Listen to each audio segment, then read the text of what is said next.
누가복음 18장 31절에서 43절. 살아계신 하나님이 오늘도 우리에게 말씀하십니다. 믿음으로 사모함으로 잘 받는 저와 여러분 되기를 바랍니다. 제가 봉독하겠습니다. 예수께서 12제자를 데리시고 이르시되, 보라, 우리가 예루살렘으로 올라가노니 선지자들을 통하여 기록된 모든 것이 인자에게 응하리라. 인자가 이방인들에게 넘겨져 희롱을 당하고 능욕을 당하고 침뱉음을 당하겠으며 그들은 채찍질하고 그를 죽일 것이나 그는 3일 만에 살아나리라 하시되, 제자들이 이것을 하나도 깨닫지 못하였으니 그 말씀이 감치였으므로 그들이 그 이르신 바를 알지 못하였더라. 여리고에 가까이 가셨을 때에 한 맹인이 길가에 앉아 구걸하다가 무리가 지나감을 듣고 이 무슨 일이냐고 물은데, 그들이 나사렛 예수께서 지나가신다 하니 맹인이 외쳐 이르되, 다윗의 자손 예수여, 나를 불쌍히 여기소서 하거늘 앞서가는 자들이 그를 꾸짖어 잠잠하라 하되, 그가 더욱 크게 소리질러 다윗의 자손이여, 나를 불쌍히 여기소서 하는지라. 예수께서 머물러 서서 명하여 데려오라 하셨더니 그가 가까이 오매 물어 이르시되, 내게 무엇을 하여 주기를 원하느냐? 이르되, 주여, 보기를 원하나이다.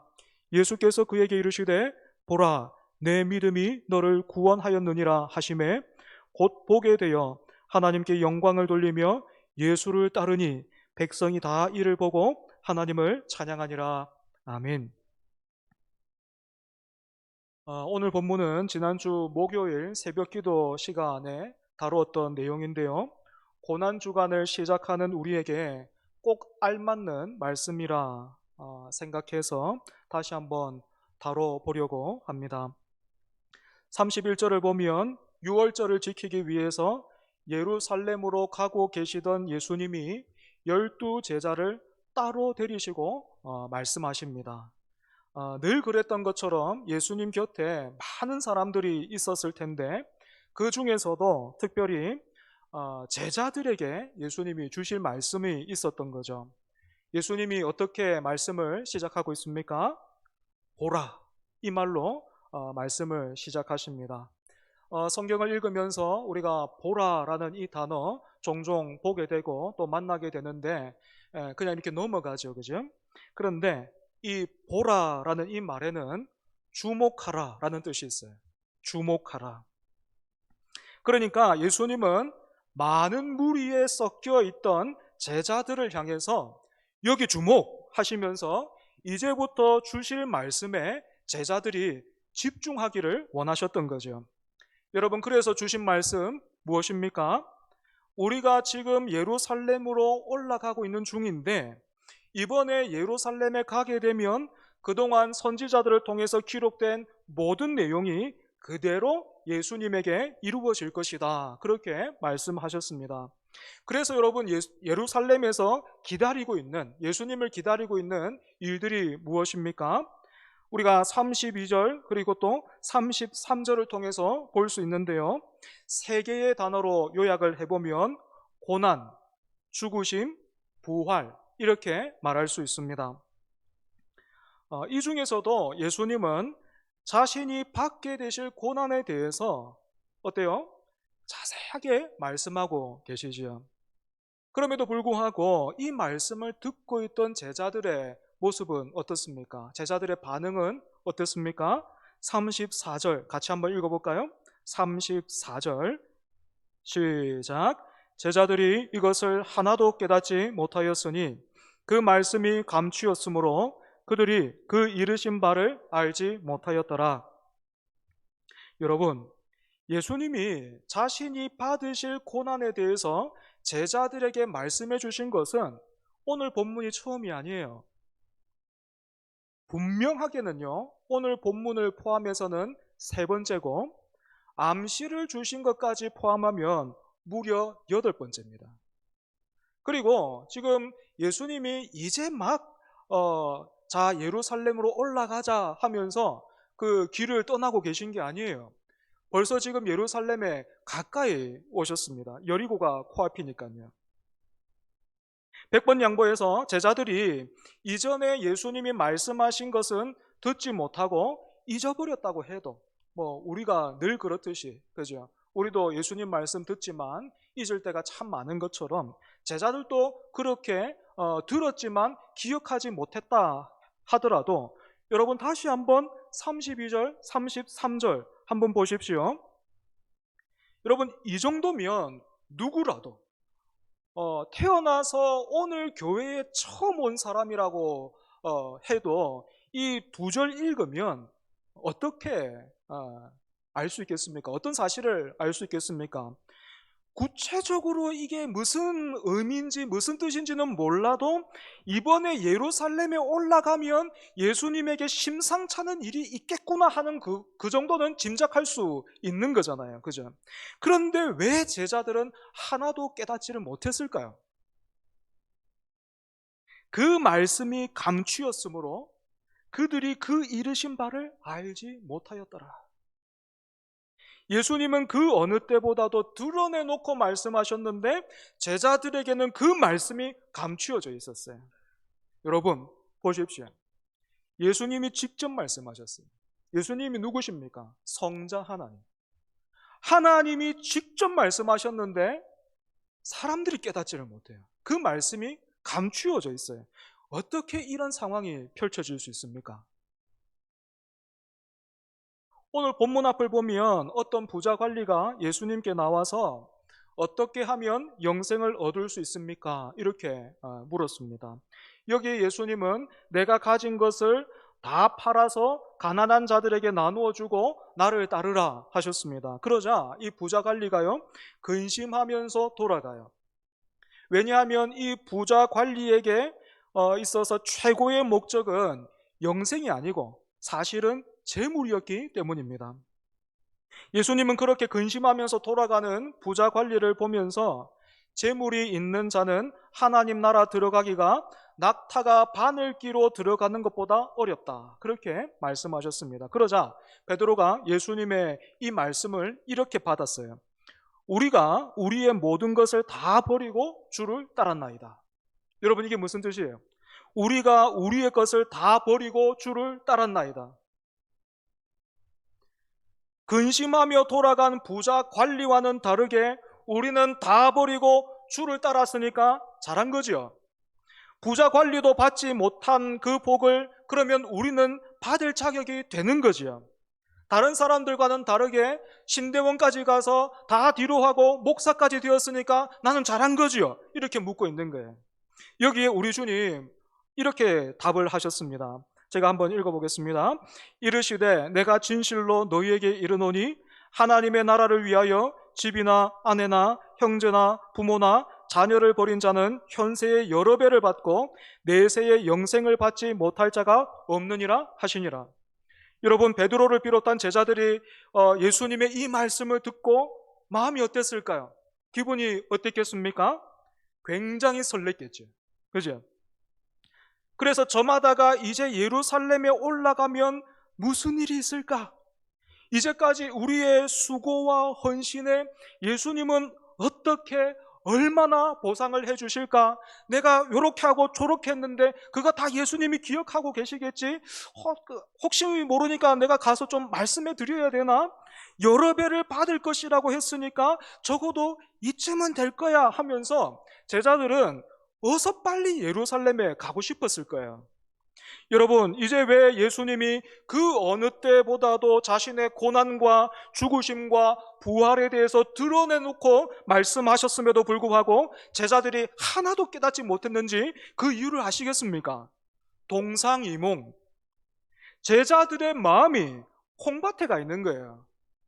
예수님 곁에 있는 그 제자들의 마음이, 예수님은 십자가 이 길을 가시는데 그 곁에 예수님을 따르는 제자들의 마음이 콩밭에 가 있는 거예요. 때문에 여러분 31절에서 예수님이 제자들을 향해서 보라 라고 시작하시면서 주신 이 말씀은 한마디로 말해서 정신 차려라 이 뜻이에요. 정신 차려. 십자가를 앞에 두시고 제자들에게 정신 차려라 하신 우리 주님의 말씀이 다시 한번 부활절을 앞두고 고난 주간을 시작하는 우리 모두에게 주시는 말씀이 되기를 바랍니다. 여러분, 왜 우리가 정신 차려야 됩니까? 제자들이 그랬던 것처럼 오늘 우리도 예수님과 동상이몽일 때가 허다하기 때문에 그렇지요. 예수님은 지금 십자가의 길, 죽어야 다시 사는 길을 가시는데 우리 마음은 콩밭에 가 있을 때가 참 많습니다. 예수님은 누구든지 나를 따르려거든 자기를 부인하고 자기 십자가를 지고 나를 따를 것이니라 하셨는데, 오늘 우리가 날마다 부인하고 있는 것은 내 자신이 아니고 예수님일 때가 얼마나 많아요. 그러다 보니까 지금 우리 모습이 갈수록 어떻습니까?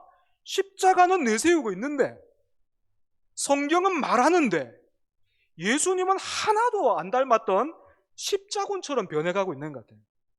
교회와 또한 그 교회에 있는 성도들이 예수님은 하나도 안 닮은 십자군처럼 변하고 있단 말입니다. 뿐만 아니라 세상 사람들이 좋아하고 영광이라고 생각하는 그것 똑같이, 아니 더 탐욕스럽게 추구하면서 결국에는 맛을 잃은 소금처럼 밖에 버려져서 밟히고 있는 것이 오늘 우리의 현실이잖아요. 이런 우리가 어떻게 정신을 차리고 또 어떤 모습으로 예수님 따라가야 되겠습니까?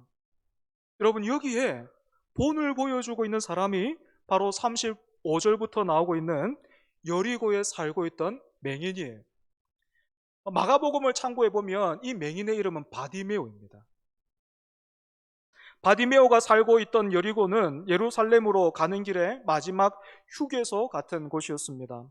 오늘 본문의 시점이 유월절 절기를 맞아서 예수님과 제자들을 비롯해서 수많은 사람들이 지금 예루살렘으로 올라가고 있을 때니까, 여러분, 여리고를 지나가는 사람은 또 얼마나 많았겠습니까? 그래서 바디메오처럼 몸에 심각한 장애가 있어서 구걸하면서 살 수밖에 없었던 사람들에게 이때는 놓칠 수 없는 대목이었어요. 그런데 그렇게 대목을 준비하고 있는 바디메오가 어느 날 평소와는 다른 분위기를 느끼게 됐습니다. 그래서 주변에 무슨 일이냐고, 사람들의 웅성거리고 몰려가는 것이 다른 날과 달라가지고 무슨 일이냐고 물었더니 누군가가 귀찮다는 듯이, 또는 무슨 일이 있던 그게 너와 무슨 상관이 있냐는 듯이 나사렛 예수가 지나가신다 이렇게 대답해 줬어요. 그런데 이 말을 들은 바디메오가 어떻게 합니까? 그때부터 예수님을 향해서 크게 소리치기 시작해요. 여러분, 바디메오가 어떻게 예수님을 향해서 외치고 있습니까? 다윗의 자손 예수여, 나를 불쌍히 여기소서. 여러분, 바디메오가 어떻게 예수님을 부르고 있는지 다시 한번 확인하십시오. 사람들은 바디메오에게 예수님을 누구라고 말해줬어요? 나사렛 예수라고 했습니다. 나사렛 출신의 예수라고 말해줬습니다. 그런데 바디메오는 예수님을 향해 뭐라고 부르고 있습니까? 다윗의 자손이라고 부르고 있습니다. 다윗의 자손이라는 이 표현은 성경을 볼 때 단순한 어떤 혈통과 족보의 이야기를 하는 게 아니죠. 메시아란 뜻이에요. 메시아, 약속하신 메시아, 하나님이 보내시고 하나님이 약속하신 그 메시아라는 뜻입니다. 바디메오가 언제 어떻게 누구로부터 예수님에 대해서 들었는지는 알 수 없지만, 예수님을 직접 보고 들으면서 지금 예수님 곁에서 함께 그 길을 가고 있는 사람들은 예수님을 나사렛 예수라고 불렀어요. 여러분, 나사렛 예수라는 뜻이 무엇입니까? 나사렛 출신의 예수라는 뜻이잖아요. 이 말을 다시 한번 표현해 보면 무슨 뜻입니까? 나랑은 상관없는 사람이란 뜻이에요. 그냥 나사렛 동네에서 신통방통한 청년이란 뜻이에요. 신기한 일들을 많이 하는 인물이라는 뜻이에요. 그런데 아무것도 볼 수 없었던 바디메오는 그 나사렛 예수를 뭐라고 부르고 있습니까? 다윗의 자손, 메시아로 고백하고 있습니다. 그리고 바디메오가 또 어떻게 소리치고 있습니까? 나를 불쌍히 여기소서, 이렇게 외치고 있습니다. 이렇게 앞도 보지 못하고 있는 내가 불쌍하지도 않습니까? 어떻게 이런 날을 그냥 지나칠 수 있습니까? 그러니 조금만 도와주십시오 하고 외친 것이 아니라 내가 이제까지는 다른 사람들이 불쌍히 여겨주는 그것으로 연명하면서 살았지만 이제는 당신의 긍휼을 기다립니다. 당신은 다른 사람이 절대로 줄 수 없는 것을 나에게 줄 수 있는 분이시고 다른 사람은 절대로 할 수 없는 일을 능히 하실 수 있는 분이시니 이제 나를 구원하소서, 이렇게 외쳤던 거예요. 바디메오 입장에서는요, 앞을 볼 수가 없으니까, 그래서 예수님께 가고 싶지만 예수님이 보이지가 않으니까 다른 방법이 없잖아요. 지금 예수님께로 나갈 수 있는 방법이 없잖아요. 예수님의 그 발걸음을 붙들 수 있는 방법이, 다른 방법이 없다고요. 그래서 바디메오가 어떻게 하는 거예요? 유일한 방법 하나, 자기에게 있는 유일한 그 방법 하나, 그 걸음을 멈추기 위해서 외치고 또 외치는 거예요. 그것도 여러분 39절 다시 한번 잘 보십시오. 이렇게 외치는 바디메오를 사람들이 어떻게 하죠? 시끄럽다고 꾸짖고 있는데, 시끄럽다고 꾸짖는 그 사람들을 어떻게 표현하고 있습니까? 39절 보십시오. 앞서가는 자들이 그를 꾸짖어 잠잠하라 하되, 이렇게 되어 있어요. 그죠? 여러분, 앞서가던 자들이 바디메오를 꾸짖었습니다. 무슨 말입니까? 바디메오가 뒤를 따라오고 있었단 말이에요.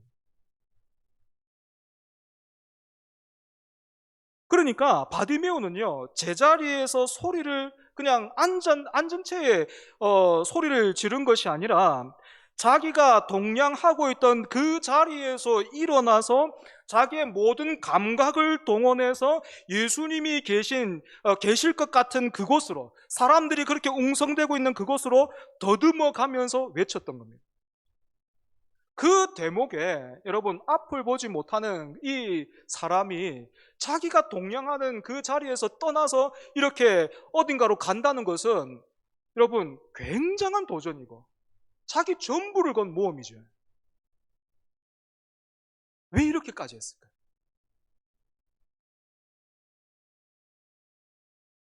이제까지는 예수님에 대한 소문을 들을 때마다 그 이야기가 다 남의 이야기였어요. 특히 예수님이 바디메오 말고도 맹인의 눈을 뜨게 하신 일이 있는데, 여러분, 바디메오가 예수님이 그 다른 곳에서 맹인의 눈을 뜨게 하셨다라는 그 소식을 들었을 때 바디메오의 마음이 어땠겠습니까? 바디메오의 기분이 어땠을까요? 엄청난 소망과 더불어서 굉장한 좌절을 맛봤을 겁니다. 그런 분이 있단 말이야? 하지만 어디 뭐 남의 이야기잖아요. 그죠? 나에게는 일어날 수 없는 일이라고요. 그런데 놀랍게도 그분이 내가 있는 곳을 지나가신다라는 거예요. 비록 볼 수 없어서 어디에 계신지는 모르겠지만 내 음성이 미칠 만한 그곳에 바로 그분이 계신다라고 생각을 하니까 그분을 만나는 것 말고는 지금 바디메오에게 아무것도 중요한 게 없는 거야. 그래서 바디메오는 주변의 면박에도 불구하고 더 큰 소리로 예수님을 향해서 다윗의 자손이여 나를 불쌍히 여기소서 하고 외쳤습니다. 여러분, 어떤 모습으로 이 바디메오가 외쳤을지 한번 상상해 봐요. 이 남의 이야기니까 우리가 편하게 들어서 이게 잘 상상이 안 되는데, 여러분, 모든 것을 걸고 그 앞을 보지 못하는 맹인이 외치고 있는 그 모습, 한번 절규하고 있는 그 모습 한번 떠올려 보세요. 어떻게 외쳤겠습니까? 어떤 모습으로 외쳤겠습니까? 저는 예수님이 일부러 바디메오가 이렇게 외치도록 놓아두셨다라고 생각을 합니다. 왜냐하면 더 애를 태우려고 하셨다거나 아니면 바디메오가 얼마나 간절히 바라고 원하는지 그것을 시험해 보고자 하신 것이 아니고, 지금 예수님 곁에 사람들이 다들 어떻습니까? 육신의 눈이 멀어 있잖아요. 영혼이 잠들어 있잖아요. 그래서 봐도 못 본 것과 똑같고 들어도 하나도 깨닫지는 못해요. 그런 제자들, 그런 사람들을 위해서 예수님이 이 바디메오의 엄청난 이 신앙의 고백을 알람으로 사용하고 계시는 거예요. 정신 차려라, 알람으로 사용하고 계시는 거예요. 하지만 영적으로 눈이 어둡고 깊은 잠에 빠져 있던 그 제자들과 다른 사람들에게 이 바디메오의 고백은 소음에 불과했던 것 같습니다. 그런데 40절을 보면 예수님이 드디어 바디메오를 부르십니다. 그것도 이미 바디메오가 혼자 힘으로는 예수님께 올 수 없다라는 것을 아시고 예수님이 다른 사람을 보내셨던 것 같아요. 그렇게 바디메오가 가까이 왔을 때 예수님이 이렇게 물으시죠. 내게 무엇을 하여 주기를 원하느냐? 예전에 저는 이 말씀 읽으면서 예수님의 이 질문이 얼마나 어이가 없었는지 몰라요. 아니, 앞을 못 보는 사람한테 내가 뭐 해줄까? 그렇게 묻는 게 어디 있습니까? 그러면 뭐라고 답을 할까요? 그죠? 왜 이렇게 물었을까? 왜 이렇게 어이없는 질문을 하셨을까? 이해가 안 되더라고요. 여러분, 한번 생각해 보십시오. 지극히 당연해 보이는 이 질문, 답이 뻔하게 정해져 있을 것 같은데 이 질문을 예수님이 왜 바디메오에게 하셨을까요? 이제까지 절기가 되면 예루살렘으로 수많은 사람들이 올라갔는데 그때마다 바디메오가 그 사람들에게 바랬던 것은 무엇입니까? 그 예루살렘으로 가고 있는 그 사람들 뭐 해줄까요? 이렇게 물으면 바디메오가 뭐라 했겠습니까? 한 푼 줍시오. 그죠? 동전 한 입이었어요. 마찬가지로 바디메오가 내게 무엇을 하여 주기를 원하느냐 이렇게 물으시는 주님께 바디메오가 한 푼 줍시오. 아니, 아예 나를 이 여리고에서 좀 부자로 좀 만들어 주십시오. 이렇게 했다면 앞에서 예수님을 향해서 그렇게나 외쳤던 다윗의 자손 예수여 나를 불쌍히 여기소서 하고 외쳤던 고백은 그냥 립 서비스에 불과한 거죠. 한 푼 얻기 위해서. 그죠? 아니면 여리고에서 다른 것을 얻기 위해서. 그것을 얻기 위해서 그냥 립 서비스 한 거에 불과한 거예요. 하지만 바디메오가 주님께 구한 것이 무엇입니까? 주여 보기를 원하나이다. 이렇게 답했어요. 여러분, 맹인의 눈을 뜨게 하는 일을 보통의 사람이 할 수 있습니까? 오늘 누가 저한테 와가지고 목사님 보기를 원합니다. 되는 일입니까? 그죠? 좋은 안과를 소개시켜 주겠죠, 저 같으면.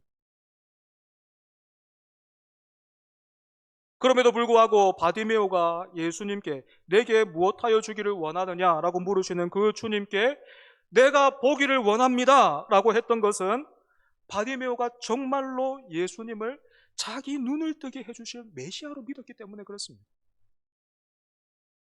이 믿음에 예수님의 말씀이 떨어집니다. 보라, 내 믿음이 너를 구원하였느니라. 여러분, 그래서 구원받은 사람의 모습을 한번 보십시오. 정말로 눈을 뜬 사람, 정말로 그 육신의 눈뿐만 아니라 또 육신의 귀뿐만 아니라 영혼의 눈과 귀가 뜨인 사람, 그 사람이 어떤 모습인지 한번 보십시오. 그가 곧 보게 되어 행복하게 잘 살았더라. 또는 그가 곧 보게 되어 나중에 큰 부와 권세를 얻게 되었더라. 여러분, 이렇게 되어 있지가 않고 곧 보게 되어 하나님께 영광을 돌리며 예수를 따르니 백성이 다 이를 보고 하나님을 찬양하니라. 이제 보게 되었으니 그동안 누리지 못했던 거 이제는 실컷 좀 해보자 하면서 그 앞에서 물러가 버린 것이 아니라 바디메오는 곧바로 예수님이 가시는 그 길, 십자가의 길에 함께 했어요. 제자들도 어서 빨리 정신을 차리고 이렇게 예수님 곁에 있어야 했던 거죠. 말씀을 정리하겠습니다. 고난주간을 시작하면서 다윗의 자손 예수여 나를 불쌍히 여기소서 하고 외쳤던 바디메오의 고백이 알람처럼 오늘 우리를 깨우고 있습니다. 우리 주님이 오늘 여러분에게 내게 무엇하여 주기를 원하느냐 이렇게 물으신다면 또 묻고 계시는데 여러분은 그 주님 앞에 무엇을 구하시겠습니까? 부활주의를 앞에 두고 우리를 위해서 고난을 받으신 그 예수님의 몸과 피를 기념하는 오늘, 우리 주님은 우리에게 모든 것을 주셨는데, 자신의 모든 것을 주셨는데 혹시 이 앞에서도 우리의 마음이 콩밭에 가 있지는 않습니까? 그래서 예배 자리에 있어도 말씀을 들어도 하나도 깨닫지를 못하고 그 말씀이 여러분 앞에 감추어져 있지는 않습니까? 여러분, 우리의 신앙이 립서비스에 불과하지는 않은지 한번 돌아보면 좋겠어요. 우리도 여기까지는 잘하잖아요. 다윗의 자손 예수여 나를 불쌍히 여기소서. 너무 잘하지요. 너무 이제까지 해왔지요. 그래서 주님이 우리에게 말씀하실 때 내가 무엇하여 주기를 원하느냐 하셨을 때 우리가 구한 게 뭡니까? 이제까지 저와 여러분이 구했던 건 뭡니까? 한국 교회가 구해왔던 게 뭡니까? 적어도 저는 바디메오는 아니었던 것 같아요. 잘하고 싶어서 기도했습니다. 때로는 실패하기 싫어서, 가난한 게 싫어서 기도하고, 절대로 하나님 나를 그렇게 만들면, 억울하게 만들면 나 가만히 안 있을 거라고. 우리의 신앙이 여러분 립 서비스에 불과하지는 않았는지 한번 돌아보면서 다시 한번 맞은 이 성찬식과 고난주간이 단순한 의식을 넘어서서 내게 무엇을 하여 주기를 원하느냐 이렇게 물으시는 주님께 내가 온전히 주님과 연합하기를 원합니다. 나를 불쌍히 여기소서 하고 구하는 우리 모두 되기를 축복합니다. 기도하겠습니다. 하나님 아버지, 정신 차려라고 하시는 주님의 말씀이 고난주간을 시작하는 우리를 깨우고 세우며 바로잡는 살아있는 말씀 되게 하여 주옵소서. 성찬식을 통해 우리를 위해 모든 것을 주신 주님의 은혜와 사랑을 기념할 때에 그동안 우리가 립 서비스에만 머물러 있었다면 이제는 바디메오처럼 주님을 따르게 하여 주옵소서. 예수님 이름으로 기도합니다. 아멘.